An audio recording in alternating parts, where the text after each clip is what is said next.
تو ہمارے عقیدے کے مطابق نبی کریم صلی اللہ علیہ وآلہ وسلم کی بعثت کا ذکر، رسالت کا ذکر، نبوت کا ذکر، حضور علیہ الصلوۃ والسلام کے فضائل و کمالات کا ذکر، معجزات کا ذکر، نبی کریم علیہ الصلوۃ والسلام کے خاندان اور قبیلے کا ذکر، رسالت مآب صلی اللہ علیہ وآلہ وسلم کی ولادت کا ذکر، حضور کے بچپن کا ذکر، نبی کریم علیہ الصلوۃ والسلام کی جوانی کا ذکر، حضور کی سیرت کا ذکر، سورت پاک کا ذکر، حضور کے اوصاف کا ذکر، اس ذکر کو ہم میلاد مصطفیٰ صلی اللہ علیہ وآلہ وسلم کی محفل کے نام سے معنون کرتے ہیں۔ محفل میلاد میں یہی کام ہوتے ہیں، ان کاموں کے علاوہ کوئی کام دوسرا شریعت کے خلاف کوئی ایسا کام نہیں ہوتا۔ یہ کام، اس کو ہم کہتے ہیں محفل میلاد یا مجلس میلاد، اس میں اللہ کا ذکر ہوتا ہے، اس کے پیارے محبوب صلی اللہ علیہ وآلہ وسلم کی ذات اقدس کا مختلف جہات سے ذکر ہوتا ہے۔ نبی کریم صلی اللہ علیہ وآلہ وسلم کی ذات گرامی قدر کے خاص طور پر محفل میں نبی کریم علیہ السلام کی آمد کا ذکر کرنا، حضور کی آمد پر اللہ رب العزت کا شکر ادا کرنا، اور محفل میں مجلس میں نبی کریم علیہ السلام کے میلاد کا ذکر کرنا خاص طور پر، اس پر بھی بحمد تعالی ہمارے پاس صریح احادیث موجود ہیں، خود نبی کریم علیہ الصلوۃ والسلام سے اور نبی کریم علیہ الصلوۃ والسلام کے صحابہ کرام علیہم رضوان سے بھی محفل سجا کر حضور کی ولادت کا ذکر کرنا یہ بحمد تعالی ثابت ہے۔ المعجم الکبیر طبرانی جلد نمبر میرے پاس اس کی ایک ہے، مطبوعہ دارالکتب العلمیہ بیروت، صفحہ نمبر 25، حدیث کا نمبر 28، ام المومنین سیدتنا عائشہ صدیقہ رضی اللہ تعالی عنہا فرماتی ہیں، تذاکر رسول اللہ صلی اللہ علیہ وسلم و ابو بکر میلادہما عندی، سیدہ عائشہ فرماتی ہے کہ اللہ کے رسول علیہ السلام نے اور ابو بکر صدیق میرے والد نے اپنا اپنا میلاد میرے سامنے بیان کیا۔ میلادہما عندی، میرے سامنے حضور نے اور ابو بکر صدیق نے اپنا میلاد بیان کیا ہے۔ تو معلوم ہوا محفل میں یا محفل کے علاوہ کسی کے سامنے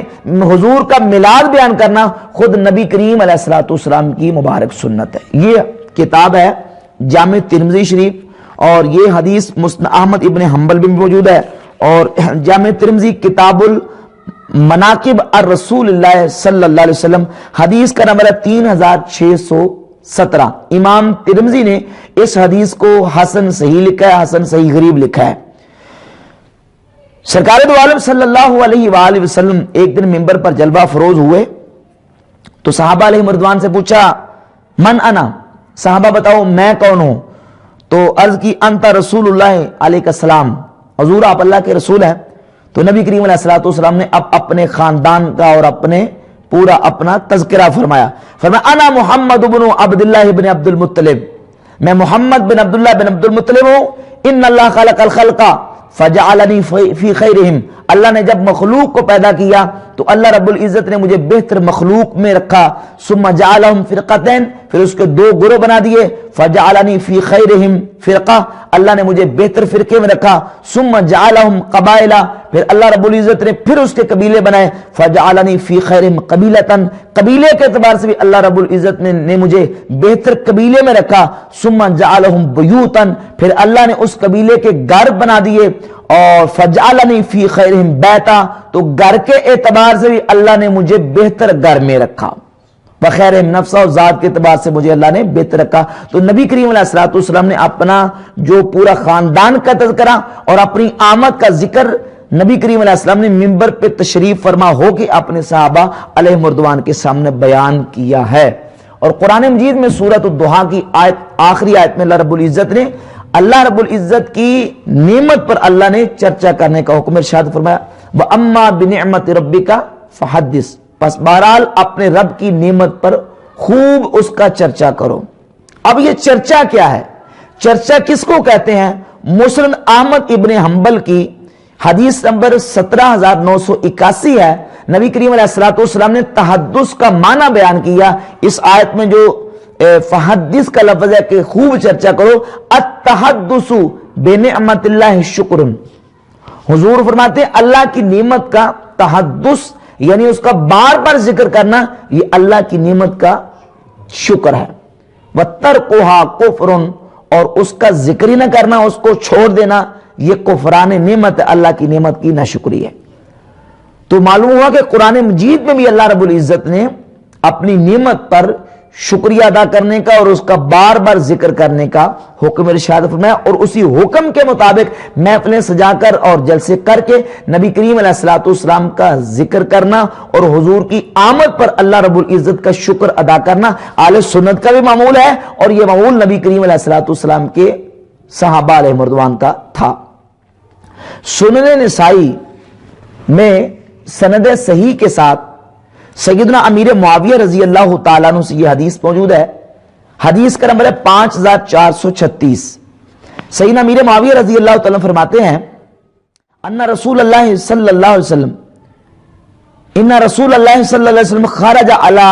حلقۃ یعنی من اصحابہ. ایک دن نبی کریم علیہ الصلوۃ والسلام باہر تشریف لے کے آئے تو حضور علیہ الصلوۃ والسلام کے صحابہ حلقہ بنا کے ایک ٹولی کی صورت میں، اجتماع کی صورت میں بیٹھے ہوئے تھے. حضور ان کے درمیان آ گئے تو آ کے ارشاد فرمایا ما اجلسکم. اب یہ بعض ہوتے ہیں کہ لوگ خاص لفظ کا مطالبہ کرتے ہیں کہ یہ خاص لفظ ہمیں دکھائیں. اب یہ اجلسا کا معنی کیا ہے؟ اس کا ہم یہی معنی کریں گے کہ تمہیں جلسہ یہاں کس نے کروایا، تمہیں یہاں جلسہ کس نے کروایا، کس نے تمہیں بٹھایا، تم کیوں بیٹھے ہو؟ ما اجلسکم قالوا، تو انہوں نے کہا، اب اپنے اس جلسہ کرنے کا صحابہ نے مقصد بیان کیا، کہنے لگے جلسنا ندعو اللہ، ہم یہاں جلسہ کر کے بیٹھے تاکہ اللہ رب العزت کی بارگاہ میں دعا کریں، وَنَحْمَدُهُ عَلَى مَا هَدَانَا لِدِينِهِ، اور اس کی تعریف کریں، خوبی بیان کریں اس پر جو اس نے ہمیں اپنے دین کی ہدایت دی. وَمَنَّ عَلَيْنَا بِكَ، من علینا بکا، اور آپ کو بھیج کر، آپ کی وجہ سے اللہ نے جو ہم پر احسان کیا ہے اس احسان پر اللہ رب العزت کا شکر ادا کریں. لقد من اللہ علی المؤمنین اذ بعث فیہم رسولا، اللہ نے ایمان والوں پر یہ احسان کیا ہے کہ ان میں اللہ نے اپنے رسول کو مبعوث کیا. تو یہ حضور علیہ الصلوۃ والسلام کا آنا پوری امت پر احسان ہے، اور اس احسان کا شکریہ ادا کرنے کے لیے صحابہ نے وہ جلسہ سجایا. آج ہم جو جلسہ سجاتے ہیں اللہ کے فضل و کرم سے یہی مقصد ہوتا ہے، کوئی دوسرا تیسرا مقصد نہیں. یہی مقصد ہے کہ اللہ رب العزت نے ایسے عظیم رسول ہمیں عطا کیے ہیں، تو اس رسول کی آمد پر، اس رسول کی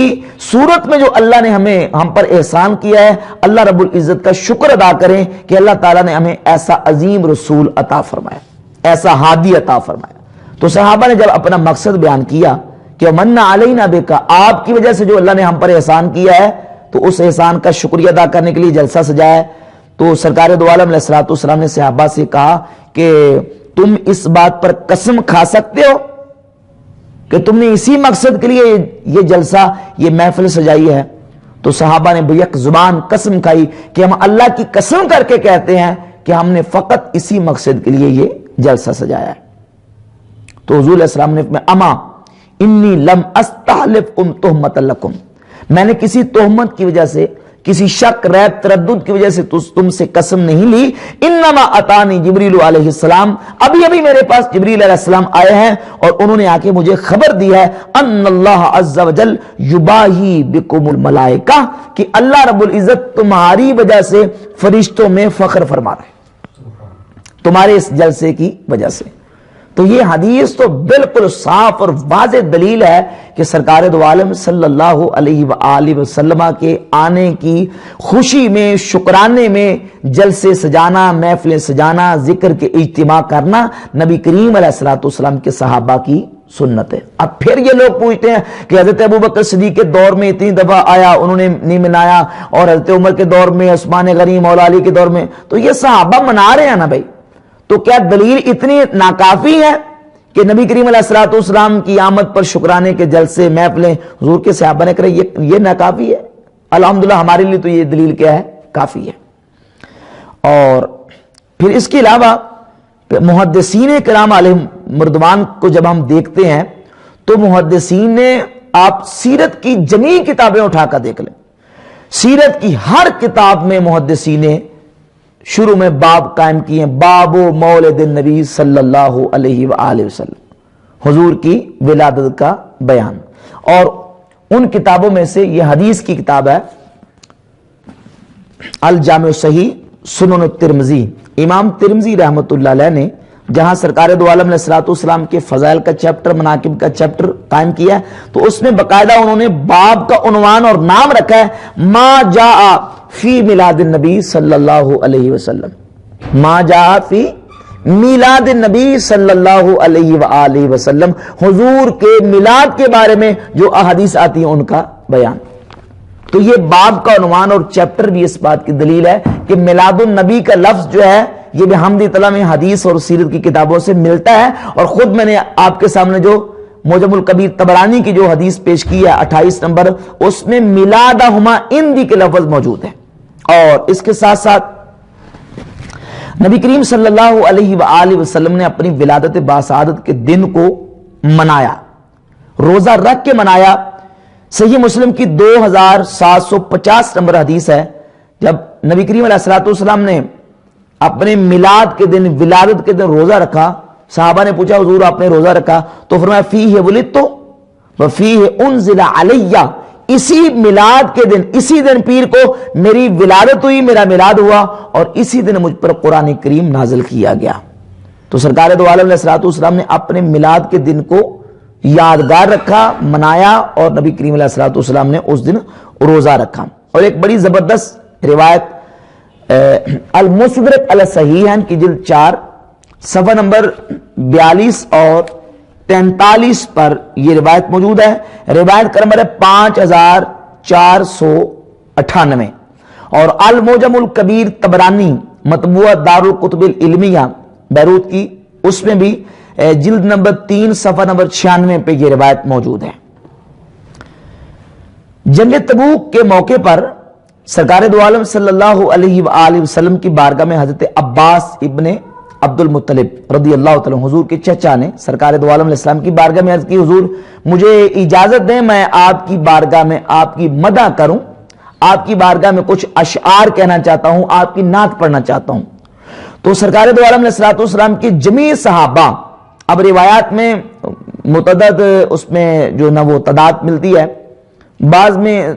30,000، بعض میں کچھ اور بعض میں کچھ، تو کم از کم 30,000 صحابہ علیہ رضوان نبی کریم علیہ الصلوۃ والسلام کے ساتھ تھے۔ ان صحابہ کی موجودگی میں حضور علیہ الصلوۃ والسلام تشریف فرمائے، حضرت عباس نے اجازت طلب کی، جب اجازت مانگی نبی کریم علیہ السلام نے اجازت دی، تو حضرت عباس نے سرکار دو عالم علیہ الصلوۃ والسلام کی بارگاہ اقدس میں ایک مکمل پوری نعت حضور کی بارگاہ میں پیش کی۔ میں ساری تو نہیں پڑھتا، اس میں یہ کلمات موجود ہیں، انت لما ولدتا، انت لما ولدتا، اے محبوب جب آپ کی ولادت ہوئی، اشرقت الارض، سب زمین روشن ہو گئی، وضاءت بنورک الافق، اور آپ کے نور سے سارا افق روشن اور منور ہو گئی۔ انت لما ولدتا، انت لما ولدتا، جب آپ کی ولادت ہوئی۔ تو یہ حدیث اور یہ کلمات بھی اس بات کا بین ثبوت ہے کہ مجلس میں اور محفل میں، اور جس محفل میں حضور علیہ الصلوۃ والسلام تشریف فرما ہوں، اس محفل میں حضور علیہ الصلوۃ والسلام کے چچا نے حضور کی ولادت کا ذکر بھی کیا ہے۔ تو یہی مجلس میلاد ہے، یہی محفل میلاد ہے، اس سے بڑھ کر اور کیا ہو سکتا ہے۔ اچھا، اس حدیث کے حوالے سے میں امام حاکم کا تبصرہ بھی پیش کر دوں، اور امام حاکم کہتے ہیں ھذا حدیث تفرد بہ رواۃہ الاعراب، کہ یہ جو روایت ہے اعراب نے اپنے آباء و اجداد سے اس کو روایت کیا ہے، اور فرماتے ہیں کہ وَأَمْثَالُهُمْ مِنَ الرُّوَاةِ لَا يَدَعُونَ، اس طرح کے جو راوی ہوتے ہیں وہ حدیثوں کو گڑتے نہیں ہیں، جھوٹی حدیثیں بیان نہیں کرتے، بلکہ جو واقعہ ہوتا ہے اسی واقعے کو حقیقت میں بیان کرتے ہیں۔ تو امام حاکم نے اس بات پر مہر لگا دی ہے کہ یہ روایت جعلی اور موضوع نہیں ہے۔ تو بحمد تعالیٰ ان روایات اور احادیث سے یہ بات بالکل واضح ہو جاتی ہے کہ سرکار دو عالم صلی اللہ علیہ وآلہ وسلم کی ذات گرامی قدر نے خود اور حضور کے صحابہ نے نبی کریم علیہ الصلوۃ والسلام کے میلاد کا ذکر بھی کیا، اور سرکار دو عالم علیہ الصلوۃ والسلام کی آمد پر شکرانے کی مجالس اور محافل کا انعقاد بھی کیا ہے، اور کتاب و سنت کے عمومی دلائل سے بھی بحمد تعالی یہ بات بالکل واضح ہوتی ہے کہ نبی کریم علیہ الصلوۃ والسلام کے ذکر کی، میلاد کی مجلس اور محفل کو منعقد کرنا عین کتاب اللہ سنت رسول کے مطابق، نبی کریم صلی اللہ علیہ وسلم کا محفل کر کے میلاد کا بیان کرنا اور حضور علیہ السلام کی ولادت کا ذکر کرنا، یہ حضور کے صحابہ سے بھی ثابت ہے، خود نبی کریم علیہ الصلوۃ والسلام کی سنت ہے، اور ہمارے محدثین اور اکابر علماء جو ہیں، وہ علماء جو تمام مکاتب فکر اہل سنت، بریلوی، دیوبندی اور غیر مقلدین کے ہاں مسلمہ شخصیات ہیں، ان سے بھی یہ بات بالکل واضح ہے کہ وہ بھی محفل میلاد کا انعقاد کرتے تھے۔ ان میں سے بہت سارے والے پیش کی جا سکتے ہیں، شاہ ولی اللہ محدث دہلوی، شاہ عبدالعزیز محدث دہلوی، شیخ عبدالحق محدث دہلوی رحمۃ اللہ علیہ، اس طرح دیگر جتنے علماء ہیں ان کے حوالہ جات پیش کی جا سکتے ہیں۔ ان میں سے میں ایک حوالہ آپ کے سامنے رکھوں گا، یہ شاہ ولی اللہ محدث دہلوی کی کتاب ہے فیوز الحرمین۔ شاہ ولی اللہ صاحب محدث دہلوی اپنی کتاب فیوز الحرمین کے صفحہ 33 پر اپنا مشاہدہ لکھتے ہیں کہ کنت قبل ذالک بمکہ المعظمہ، کہتے ہیں میں اس سے پہلے مکہ معظمہ میں تھا، فی مولد النبی صلی اللہ علیہ وآلہ وسلم فی یوم ولادتہ، حضور کی ولادت کے دن مکہ میں نبی کریم علیہ الصلوۃ والسلام کے میلاد کی محفل میں شریک تھا، والناس یصلون علی النبی صلی اللہ علیہ وسلم یذکرون ارہاساتہ التی ظہرت فی ولادتہ، لوگ اس محفل میں نبی کریم علیہ السلام پر درود و سلام بھیج رہے تھے، اور حضور علیہ الصلوۃ والسلام کی ولادت کے وقت جو حضور کی شان و عظمت اور حضور کے ارہاسات ظاہر ہوئے تھے ان کو بیان کر رہے تھے، اور ان مشاہد کو بیان کر رہے تھے جو حضور کی بعثت سے پہلے لوگوں نے دیکھے۔ فرأیت انوارا، تو اس محفل میلاد میں نے نور کی بارش دیکھی، سطعت دفعۃ واحدہ، کہ جو آسمانوں سے نور جو ہے وہ اتر رہا تھا، لا اقول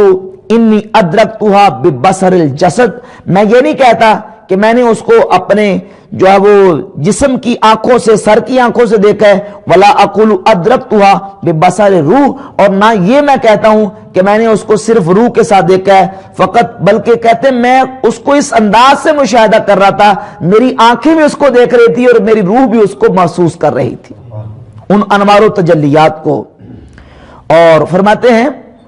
کیف کان الامر بین ھذا وذالک فتأملت تلک الانوار، میں نے جب غور و فکر کیا ان انوار و تجلیات میں، فوجدتها من قبل الملائکۃ المؤکلین بامثال ھذا المشاہد، فرماتے جب میں نے غور و فکر کیا تو میں اس نتیجے پر پہنچا کہ یہ انوار و تجلیات ان فرشتوں کی طرف سے ہیں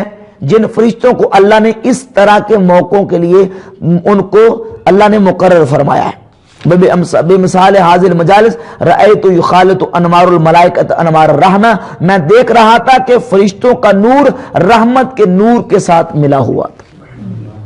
تو شاہ ولی اللہ محدث دہلوی رحمۃ اللہ کو دیکھ لیں، یا شاہ عبدالعزیز محدث دہلوی کو دیکھ لیں، شیخ عبدالحق محدث دہلوی رحمۃ اللہ کو دیکھ لیں،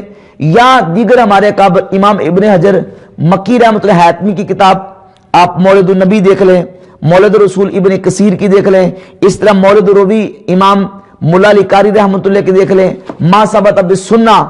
شیخ عبدالحق محدث دہلوی کی دیکھ لیں، وہ سب علماء نبی کریم علیہ الصلوۃ والسلام کی میلاد کی اس محفل کو مستحسن اور باعث ثواب اور حضور نبی کریم علیہ الصلوۃ والسلام کی محبت اور حضور کی تعظیم کا ایک ذریعہ سمجھتے ہیں۔ بلکہ میں اس سے آگے بات کر دوں کہ غیر مقلدین کے بہت بڑے چوٹی کے مقتدا اور پیشوا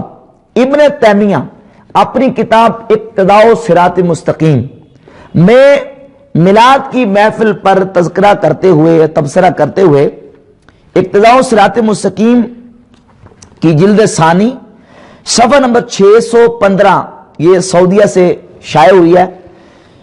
اس پر لکھتے ہیں کذالک ما یحدث بعض الناس، ایسے ہی ہے جس طرح لوگ بیان کرتے اما مداحات للنصارى فی میلاد عیسیٰ علیہ السلام، کہتے ہیں یہ جو مسلمان میلاد کی محفلیں کرتے ہیں یہ عیسائیوں کی ریس میں اور عیسائیوں کی مشابت میں، جس طرح وہ عیسیٰ علیہ السلام کا میلاد مناتے ہیں نا، مسلمان بھی اس طرح محفل میلاد اپنے نبی علیہ الصلوۃ والسلام کی مناتے ہیں۔